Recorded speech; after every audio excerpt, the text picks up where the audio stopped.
I don't want you to go out into the world and to be fearful of everyone else, okay? I don't want you to be fearful of every man or every woman or anybody. Absolutely not. I think you should be free to do whatever you want. However, having said that, a lot of people in the world do not have your best intention at heart. A lot of people don't, whether they're guys or girls. Even people on the internet. A lot of people don't have your best intention at heart. People are naturally selfish.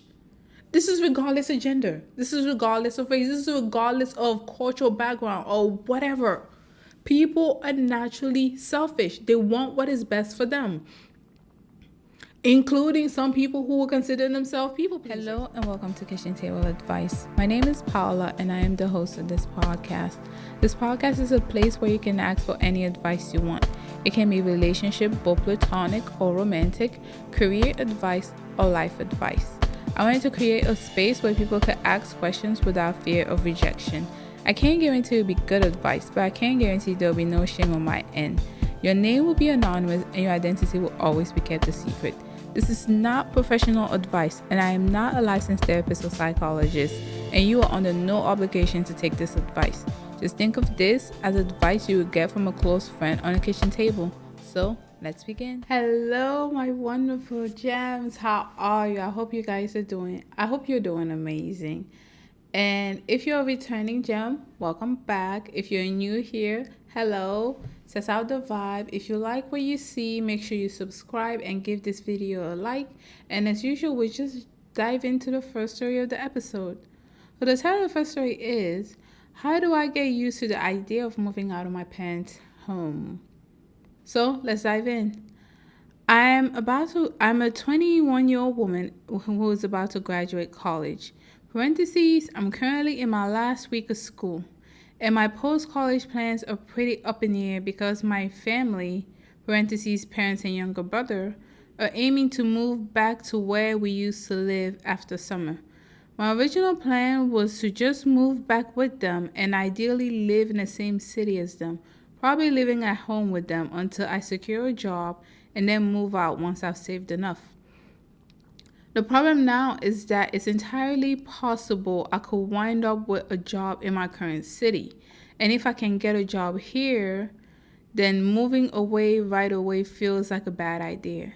Regardless, I'll eventually move back to be closer to my family. Parentheses, immediate and extended. I'm extremely conflicted though. If I stayed here, I'll be moving out on my own. Ideally before my family moves away so that I can get used to living on my own before they're a province away. A province. For context, I have anxiety disorder. Parentheses, specifically diagnosed with general anxiety and separation anxiety disorder.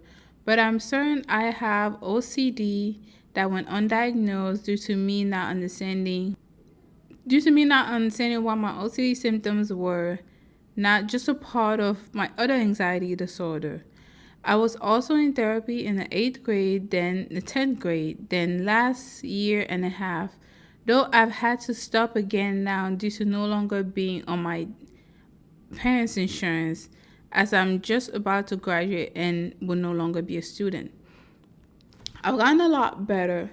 I hit a really rough patch as one of my close family members passed away very suddenly last summer.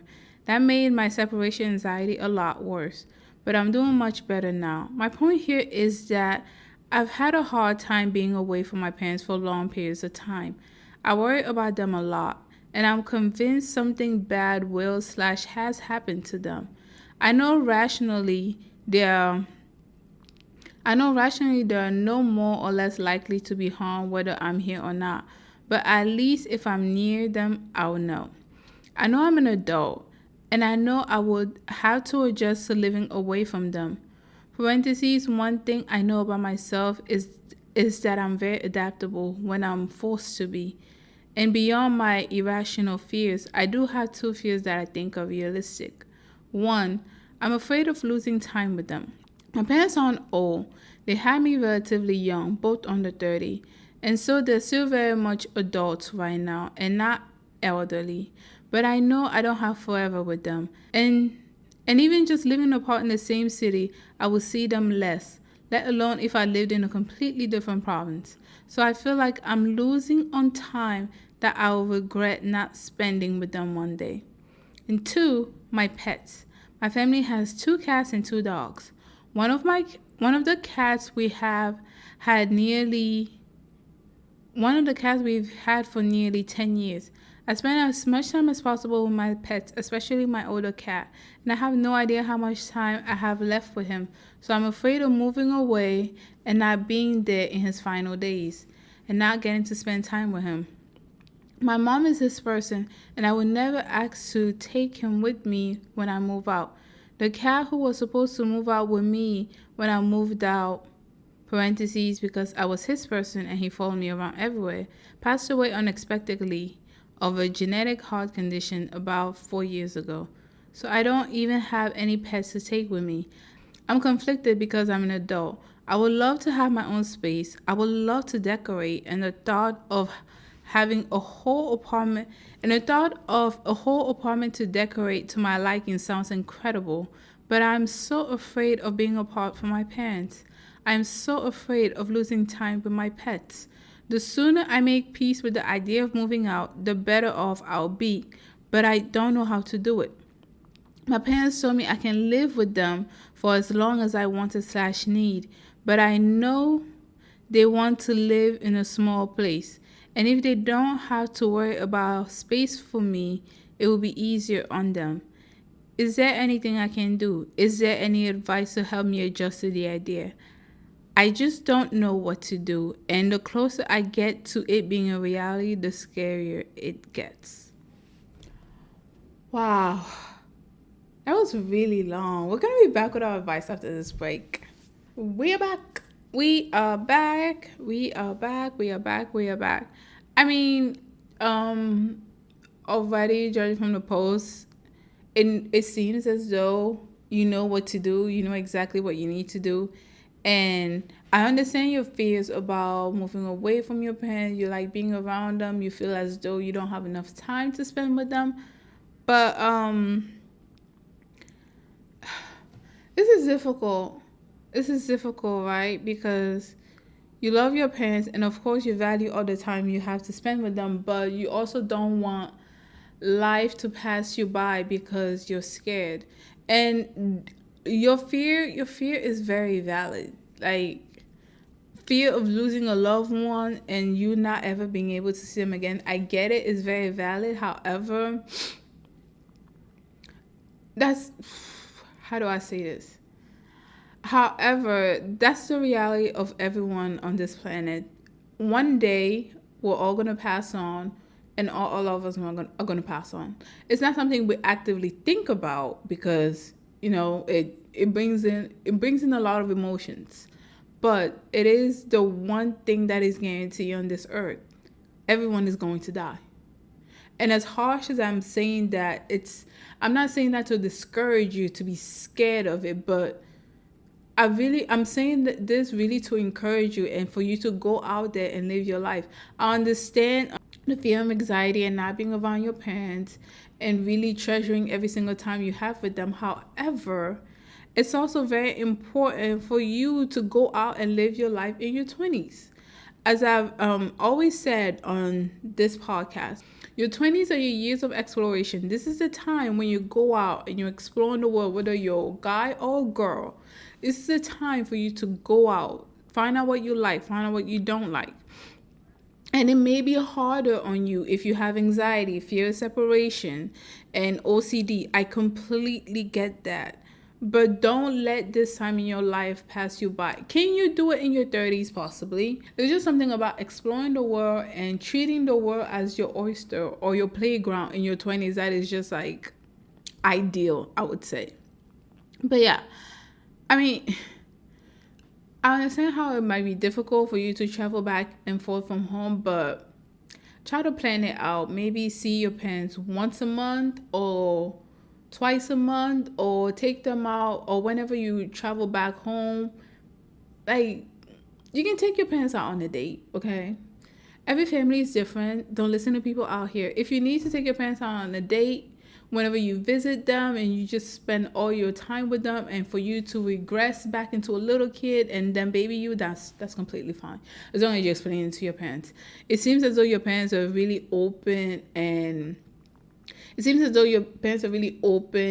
accepting the fact that they're even telling you you can stay home for as long as you want, and they want a small space. So it seems as though there is communication with your parents, and they won't really be against that. So my advice is this: if you think, well, first of all, you need to realize, what do you want? I know your plan is, oh my gosh. First, you need to ask yourself, what is it that you want, right? I know you plan of maybe getting a job when you move with your parents or getting a job here, but what would be conducive for you? Your post-college plans are up in the air. So maybe how many years are you going to give yourself between your undergrad and graduate time? Like, try to plan this out as much as possible. I think planning it out will kind of alleviate the anxiety just a little bit. It's not going to make it go away, because there is going to come a time when you will be separated from your parents, when you will have to go out into the world in your own accord and try to find out and try to become your own woman, right? There is going to be a time that that's going to happen. And it's a good thing that your parents are this safety net for you going out into the world, but still coming back and them being there to nurture you back or to pick you back up, if life knocks you down, which it probably will. It's life. So my advice here is this: first, figure out what you want to do at this time, not in the future. What do you want to do at this time? Do you eventually want to go to graduate school? If you do, how long are you willing to take? Is it going to be a year? Is it going to be 2 years? Is it going to be 3 years? What are you going to do? And in the meantime, are you going to pursue employment in the meantime, or are you just going to take odd jobs here and there? Like, what type of employment do you want to pursue in the meantime when you're taking your gap? You also have to look at those into consideration, because for some graduate school you have to take exams, or you need to meet some other qualifications that are not necessarily integral into the undergrad program. I know it varies on which grad school you have to do. I know most of them you have to take an exam to go to grad school. It's like, have you already taken the exam, or do you plan on taking the exam? Do you have to prepare for the exam? All those stuff I think are very, you need to really ask yourself all these deep questions. What are you willing to do right now? And if you don't see grad school in the future for you, are you going to go straight into the workforce? What type of career trajectory do you want to be in? Do you just want to start, well, you're probably going to start at entry level. So do you just want to start at an entry level? What type of corporation? There's so many questions to ask, which is why I always urge you, your 20s are your years of exploration. You should not be feeling closed off. You should not be feeling limited. You should not be feeling like life is caving you down in your 20s. Like, you're 20 years old. Trust me, the one thing you have in your 20s that other people do not have is time. And time is one of the most valuable assets in the world. I don't care what anybody tells you. Time is one of the most valuable assets in your world, which is why I urge you, please explore in your 20s. Don't try to play safe. I mean, you can play safe if, your life is in danger. Yeah, definitely play safe. But don't try to play safe. Don't try to limit yourself. If you want to do something, go for it. Go for it. I'm always going to tell you that. So, given that you're 20 and you do suffer with anxiety and separation, all this stuff, I would just ask you to try to figure out what you want to do at this time. Is it graduate school? Is it not graduate school? Is it workforce? Is it not workforce? Is it going to be workforce and you're self-employed, or you just have a hobby on the side? What is it going to be? After you figure what that thing is, then you also need to, after you figure out what you want to do right now, in this moment in time, we're not talking when you go to graduate school. We're just talking in this time when you're taking a gap year or years to try to just, get your situation in order. What are you going to do in this time? And during this time that maybe you're employed, maybe you're just practicing a hobby or whatever, you can then plan, can you do this remotely, or do you have to be on campus? Do you need to be in a certain area? to be able to do this. And once you know whether it has to be remote or not, then you can decide if you're going to remain home with your parents or move, if you're going to stay in your current city or move in your parents' house. So there's a lot of planning that you should. Basically, my advice is you need to have a clear answer as to what you want to do at this time. We're not talking 5 years down the line, not 10 years down the line, just this time. Make it a year max. Don't try to think further down into the future. What can you do at this time? What do you have in your hands at this time? And what do you want to pursue at this time? Let's try to stay in the present and try to plan based on our present and try to plan based on your present situation.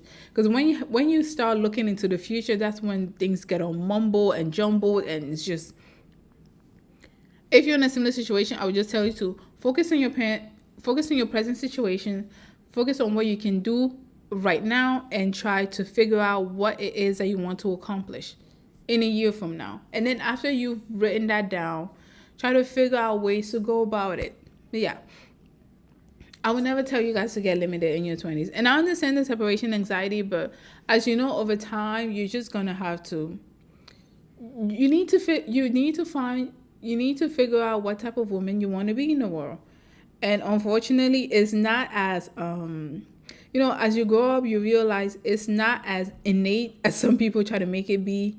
Like, it's so complicated. And I'm starting to realize a lot of people don't even know what type of women they are, including people who are older, which is why I urge you to always try to explore, try to find yourself, try to figure out what type of person you want to become, try to figure out what type of person you want to be in the world. And your 20s is the perfect time to be doing that. I mean, you can still do it in your 30s, and I would never knock you down for doing it in your 30s, but it's just like, there's just something about doing it in your 20s that is like really amazing. But yeah, that's my advice right now, and I really hope for the best for you. And if you're in a similar situation as her, please feel free to let me know in the comments. What do you think of the advice? Do you think it was helpful, or do you just think it was bogus and you have something better?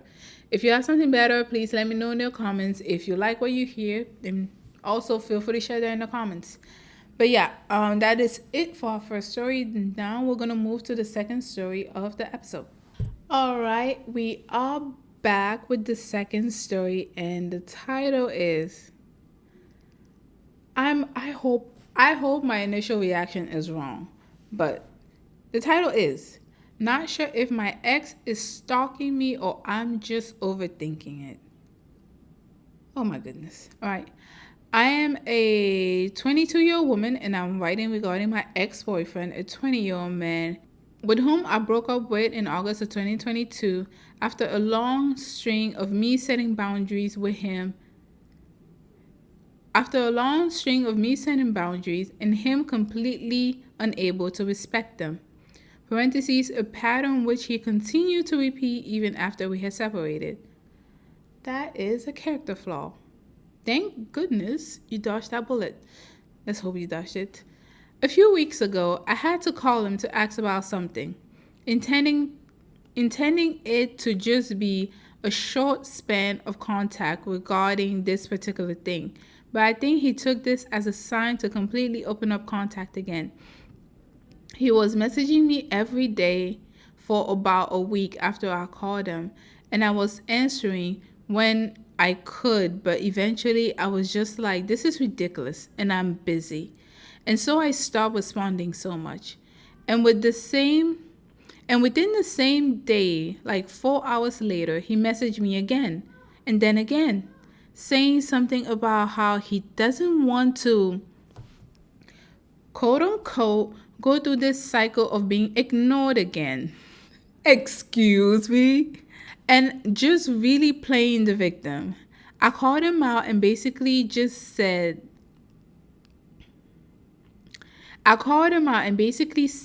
like, dude, it's been less than a day. You need to calm down and apologize. And went on a rant about how he recently broke up with his girlfriend, and she had been threatening to unalive herself and stuff. And I basically just went, okay, this is way out of my scope, and just disappeared from the conversation. What is going on here? I feel like once again, he was not respecting any boundaries. That's more than a boundary issue. Today, I was at my university, and my friend and I left class early, and there was a guy sitting hunched over in a chair in the entrance area of my faculty building. It's a really weird place to sit because it's just a table with one chair, and it's usually only used when students association people are stacking pamphlets there or something. It isn't a study area, and there's literally a whole library the next building over. Anyways, my friend and I left campus and walked to the bus stop to go into the village near my uni. The bus stop is not used very often as the university bus route do not go through it. Literally about 20 seconds later, my ex is there, just loitering with his headphones in, looking at the ground and avoiding eye contact with me. So I called out to him, and he looks up and acts surprised that I'm there, as if he didn't just walk up behind me. Parentheses, he would have had to be behind us the entire 5-minute walk from out of the building to this bus stop. He goes, "Oh, so I'm guessing that was you I saw in the faculty building just before." And I'm super caught off guard for a second because I suddenly realized he was the one sitting in the random entranceway. That is weird. I just kind of disengaged from the conversation and said something about not realizing he was there. And then he just ran away full speed down the street. What do you guys have me reading? This is dumb. The things that make this weird to me are that he's in a completely different area of studies than me and has absolutely no reason to be in that building in the first place. But I kind of write that off like, okay, maybe he's just being weird and sitting in a weird place. But he definitely followed me and my friend down to the bus stop. Like, there's no way he got there so soon after us unless he was essentially right behind us the entire time. Parentheses, there was no one else around campus, so he could have very easily seen who we were. He also messaged me yesterday trying to ask me about a uni project or something, and I didn't respond because I have no interest in having a friendship with him. I don't know if I'm overreacting or not. I felt very, very uneasy at the bus stop, just a gut feeling like something was off. That's usually your intuition telling you you're right. We are not allowed any self-defense weapon in my country, so I cannot carry anything unless it's something like a metal pen or hairpin. I feel insane even considering it, but I just feel so uneasy. I would feel so much better with some kind of self-defense tool on me. What do you think? Should I be worried, or is this just a weird coincidence? We're going to be back with our advice after this break. We are back. We are back, and your ex is stalking you. Your ex is stalking you. From this, he's stalking you. It's weird, creepy behavior. If no one else is on campus, he's not in that major. I don't know. And I'm only going towards the route of he's stalking you because, one, you started calling him and then he started calling you back talking about he would not be ignored again. Excuse me, sir. How dare you? What? Who says that? What is wrong with people? The entitlement of it all. And then the second thing, he ran away after you called him out. Are you kidding? And the third thing, I know this isn't very logical, but we have a sixth sense for a reason. And I don't care how illogical it may be, whenever you feel like something is off or something is uneasy, 9 times out of 10, it's usually true. Okay, so I am more toward the belief of he is stalking you. You have every right to feel uneasy. And I'm really sorry that your country does not allow any self-defense weapon. I would suggest you take a self-defense class. Because it's what? Or like, like get really good leg muscle so you can start knocking on some balls. This is scary. What the heck? This is just like, I don't ever want, because I know as women, but we are gaslit a lot, especially with our emotions. And we may feel like maybe you're taking this too far. Maybe you're overthinking it. I'm sure if you guys have been here long enough, you heard stories of girls thinking they were just overthinking it. They were trying to be nice. Maybe he's not a bad person. Yeah, that's a bunch of lies. Okay, listen, ladies, I don't want you to go out into the world and to be fearful of everyone else, okay? I don't want you to be fearful of every man or every woman or anybody. Absolutely not. I think you should be free to do whatever you want. However, having said that, a lot of people in the world do not have your best intention at heart. A lot of people don't, whether they're guys or girls. Even people on the internet. A lot of people don't have your best intention at heart. People are naturally selfish.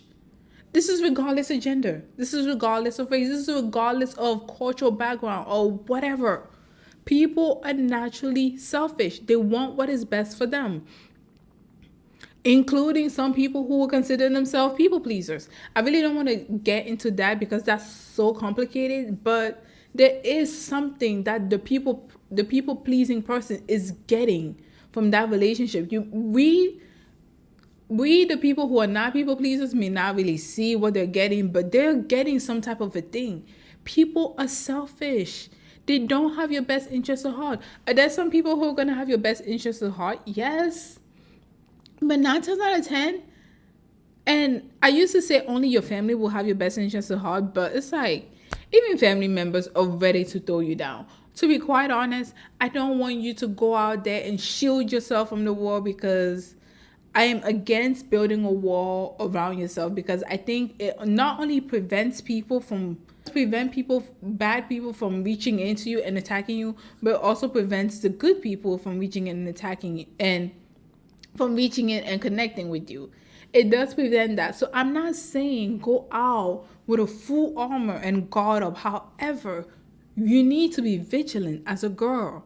I don't care. Listen, any girl who has ever thought, I'm overthinking it or I'm overreacting, maybe it's not like this. It's not. It's not. Your instinct is telling you it's not. Your instinct is telling you he's a predator. Your instinct is telling you he's a stalker. Your instinct is telling you he's a creep. Let's start listening to it. Okay, I don't care how illogical it is. I don't care if you don't have any examples, if you don't have any proof, whatever. We have a sixth sense for a reason. And like I said, 9 times out of 10, it's true. Okay, so going back to the story, I think he's stalking you. And I think you need to start taking some self-defense classes.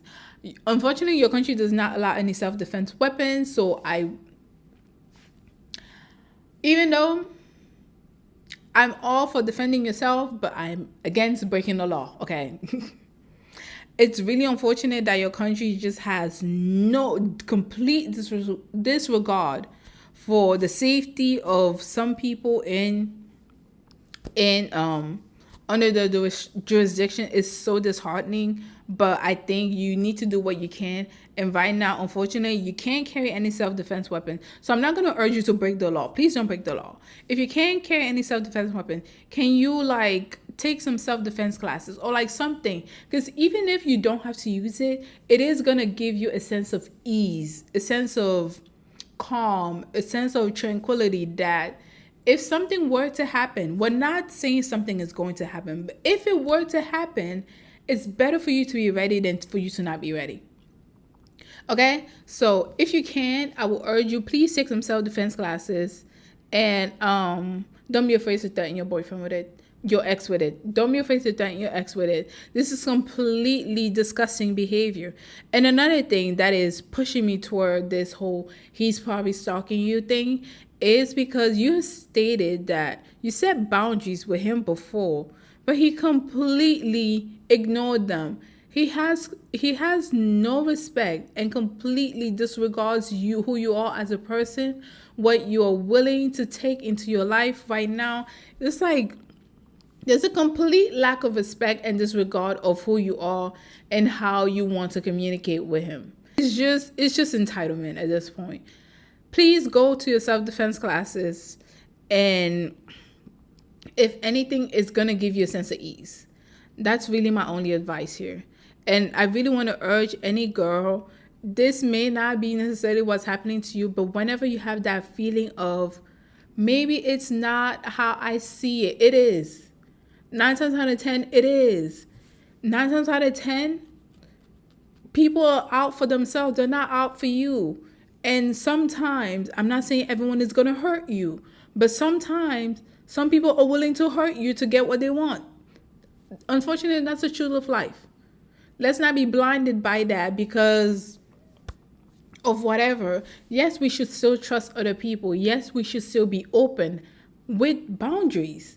And once they show you they have complete disregard for your boundaries, that's how you know that is a character flaw. That is who they are as a person. They are a bad person generally. They have complete disregard for who you are as a person, and they do not respect you, which is why whenever I tell you someone crosses your boundary the first time, let them know. And once you let them know how they act the second time, that determines what type of person they are. If they're going to disregard and disrespect it, they're a bad person. They don't need to be in your life. You don't need to give any energy to them. Cut them out of your life and move away. If you need to physically move away or you need to confront them, do whatever must be done. But don't just sit there and passively wait and hope for them to become a better person. They're not going to be a better person. They're a bad person. That's why they don't respect you. Because if they were a good person, they would have respected you. But they don't. Let's stop hoping for an apple to transform into an orange. It's not going to happen. They're both fruits. But it's not going to happen. Okay? Let's move away from what doesn't serve us. And another thing, and if you're in a country that does not allow self-defense weapons, which is just like, why would any country not allow self-defense weapons? I can't rationalize my mind around that. But if you happen to be in those particular countries, please at least go to a self-defense class. I'm not saying that will completely help, but like a self-defense class, I've heard and I've also experienced, it does give you a sense of strength. Like, yeah, if something were to happen, at least you know what to do. Not that you're going to attack people on the street. Of course not. But if something were to go down, you know what to do for at least what's it called? You know what to do for at least the first few seconds to get away, or to incapacitate them and get away, or to knock them out and get away. Anyways, you know what to do. You're not going to be panicked. You're not going to be frightened. The worst thing you can be in a scary situation or violent situation is to just freeze up. Because most of the time when we're not used to stuff, and and honestly, I don't think anyone should ever be used to violence. But most of the time when we're not used to something, it's new to us, we will just freeze up. Because you don't know what to do. It's unfamiliar territory. You're uncomfortable. You don't know how to react to it because it's not the norm for you, which is a good thing, okay? I don't think anyone should be familiar with violence, but it's a good thing. Even though it's not a familiar environment for you, I don't want you to be completely oblivious to the potential. I don't want you to be completely oblivious to the possibility that that is going to happen, because that's a real thing. It happens. And we need to start taking more and more precautions for if these were to happen. If on the off chance that I ever find myself in this type of situation, at least I know what to do to exit. I know what to do to knock that person out and run away. I know what to do to maybe nice my way out of it, because, it's not always about attacking, but it's also, nicing your way out of stuff. And I know as women, it's like I hate nicing my way out of stuff, and I know a lot of girls also do. You shouldn't have to, but at the end of the day, your health matters, your safety matters, and if you can get yourself out of that situation however way you can, by all means use those tactics and just hop out of there. All right, I think I've spoken long enough, and All right, so that is my advice for this episode. Let me know what you think. If you like the episode, please don't forget to give us a like, subscribe to this channel, and don't forget to follow us on TikTok, on Instagram. We occasionally post there. To be honest, we don't really post there that much because we are bad at social media. Isn't it fun to be a content creator yet be bad at social media? Honestly, I love it. But anyways, if you want to reach out to us, honestly, the quickest way is our email, which is kitchentableadvice@gmail.com. We always read your messages, and we love hearing from you. And no, the YouTube comment section is also a good way to reach out to us. We always read your comments, and we read all of our emails. So if you want to reach out to us, then please feel free to email us at our email account, which is kitchentableadvice@gmail.com. And that is also where we get business inquiries. Well, thank you so much for spending your Sunday with you, or whichever day you're watching this. And we'll love to see you soon. Bye.